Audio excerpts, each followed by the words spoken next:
इस वक्त एक बंदा है जिहड़ा मुल्क और कौम की गल कर रहा ते उसका नाम है इमरान खान।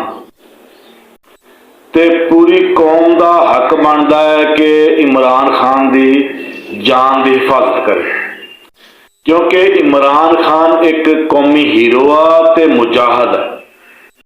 ते पूरी पीटीआई क्यादत ते पूरी कौम का ही हक बनता कि इमरान खान की जान की हिफाजत करे, क्योंकि इमरान खान तो बगैर कोई बंदा भी मुल्क को तरक्की नहीं दे सकता। ये असी 70 साल तो आजमा लिया, 70 साल हो गया, कोई बंदा मुखलिस इस मुल्क के नाल नहीं। जिहड़ा भी बंदा आउंदा अपनी जात की गल करदा, अपने मफाद की गल करदा, ते मुल्क के मफाद की गल कोई बंदा भी नहीं कर रहा।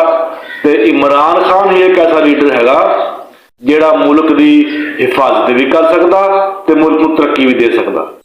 ते पूरी कौम का हक बनता कि इमरान खान की जान की हिफाजत करे ते इन्हों जलसियां में ना लिया जाए, इमरान खान को बैक ते रखा जाए ते पूरी कौम वध चढ़ के ते इमरान खान की सपोर्ट करो ते इनू मुल्क का वज़ीर आज़म बनाओ ताकि साडा मुल्क भी तरक्की कर सके।